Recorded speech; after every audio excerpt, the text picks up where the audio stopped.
Hello everyone, welcome back. In this video, are going to see the fourth numerical based on this rectangular waveguide. So this numerical is slightly different as compared to that we have solved in the last three videos. So let us go and see what is given and what we have to calculate. Now see, as you can see from this numerical, what is asked? What transmission modes are possible at operating frequency of 3 gigahertz? 3 gigahertz frequency is given to you. So I will note the frequency as 3 gigahertz. In a rectangular waveguide with inner dimensions 7 cross 3 centimeter. तो dimension दिया हुआ है आपको 7 centimetre cross 3 centimetre, right? तो दोनों dimension दिया हुआ है ए और बी, लेकिन इसमें से ए कौन सा रहेगा? जो बड़ा वाला डायमेंशन रहेगा दैट इज ऑलवेज ए, और जो छोटा डायमेंशन दिया हुआ है दैट इज ऑलवेज बी. तो ए और बी की भी वैल्यू नोट डाउन करके रखना. तो A is 7 centimetre, that can be expressed in metre as 0.07 metres. B आपको 3 सेंटीमीटर दिया हुआ है, वो मीटर में हो जाएगा 0.03 metres, right? Assume air as a dielectric. तो उस रेक्टेंगुलर वेवगाइड में डाइलेक्ट्रिक मीडियम एयर है, ऐसे आपको अज्यूम करना है. और क्या बोला है उसका? What transmission modes are possible. तो आपको पता है कि रेक्टेंगुलर वेवगाइड में से अलग अलग ट्रांसमिशन मोड्स पॉसिबल है.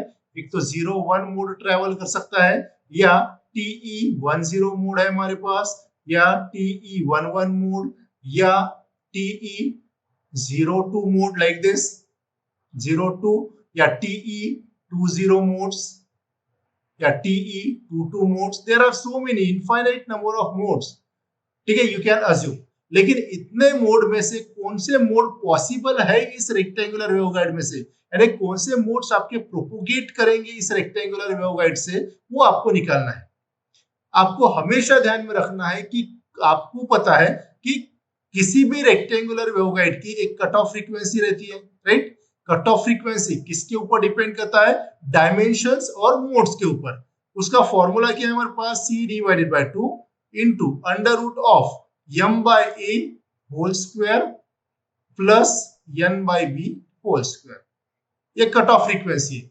But if you see the cutoff frequency for this rectangular waveguide, it is a function of the dimensions. Dimension के ऊपर डिपेंड करता है, as well as it depends on the values of m and n. और values of m and n किसके ऊपर depend करता है? अलग अलग मोड्स के ऊपर, राइट? तो अलग अलग मोड के लिए कट ऑफ फ्रीक्वेंसी की वैल्यू आपकी अलग अलग आएगी, राइट? डायमेंशंस 7 क्रॉस 3 दिया हुआ है, it will remain the same, क्योंकि यही रेक्टेंगुलर वेवगाइड में से कौन से अलग अलग मोड्स पॉसिबल है ये आपको पूछने के लिए बोला है. तो उसके लिए क्या करना है? वेव प्रोपोगेट होने के लिए ध्यान में रखना है. The condition for wave propagation through any rectangular waveguide is frequency of the wave should always be greater than the cutoff frequency for that mode. उस मोड का कट ऑफ फ्रीक्वेंसी हमेशा फ्रीक्वेंसी ऑफ द वेव से क्या रहना चाहिए? कम रहना चाहिए. या in other words, the frequency of the wave should always be greater than the cutoff frequency of the waveguide. तो ये अलग अलग मोड के लिए कट ऑफ फ्रीक्वेंसी की अलग अलग वैल्यू आएगी, क्योंकि m और n की वैल्यू चेंज हो रही है. तो अलग अलग मोड के लिए कट ऑफ फ्रीक्वेंसी की वैल्यू अलग अलग आएगी. तो क्या करेंगे हम? अलग अलग मोड के लिए कट ऑफ फ्रीक्वेंसी की वैल्यू हम कैलकुलेट करेंगे और फिर चेक करेंगे कि अगर f की वैल्यू, जो f आपको 3 गीगाहर्ट्ज दिया हुआ है, इस f की वैल्यू अगर कट ऑफ फ्रीक्वेंसी से ज्यादा रहेगी तो हम बोल पाएंगे कि वो जो मोड रहेगा वो मोड प्रोपोगेट करेगा.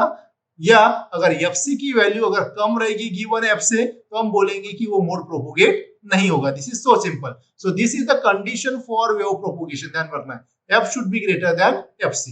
तो कौन कौन से मोड पॉसिबल है, इसका मतलब क्या कि उस रेक्टेंगुलर वेवगाइड में से कौन से मोड्स प्रोपोगेट होते हैं और कौन से मोड्स प्रोपोगेट नहीं है.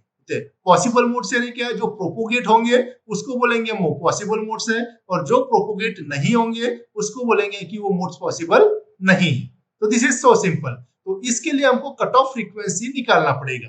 तो कट ऑफ फ्रीक्वेंसी का फॉर्मूला हम ऑलरेडी देखे हुए हैं, यहाँ पे लिखा के भी दिया, यहाँ पे भी मैंने दिया हुआ है. fc is equal to c divided by 2 under root of m by a whole square plus n by b whole square.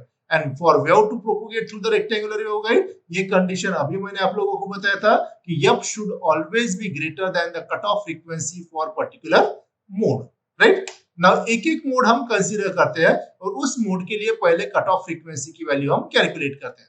तो देखिए पहला मोड लिया है हमने, that is TE10। TE10 mode मैंने कंसीडर किया हुआ है। TE00 mode does not exist, ध्यान रखना, ये ऑलरेडी हमने इसके प्रीवियस वीडियो में भी बताया था। TE00 mode does not exist. तो शुरुआत करिए TE01 से या 10 से सपोज। तो for TE10 mode m is 1 and n is equal to 0 because this is the value of m and 0 is the value of n। तो कट ऑफ फ्रीक्वेंसी की value हम निकालेंगे इस मोड के लिए, उसको रिप्रेजेंट कर दूंगा मैं FC10। FC10 यानी क्या, this is the cut off frequency for TE10 mode, right. तो I will put the value of C, I will put the value of m is 1 here, a की वैल्यू 7 सेंटीमीटर दिया था, 0.07 plus n की value 0, तो ये term मेरे पास 0 हो जाएगा। And if you calculate this value you will find that cut off frequency is coming to be 2.14 into 10⁹9, right. ये FC आया हुआ है और हमने क्या बोला था कि प्रोपोगेट होने के लिए क्या कंडीशन है, FC should be greater than FC, sorry F should be greater than FC। FC हमने निकाला हुआ है, ये हमारे पास फ्रीक्वेंसी दिया 3 गीगाहर्ट्ज और FC कितना आया हुआ है हमारे पास 2.14 गीगाहर्ट्ज, राइट।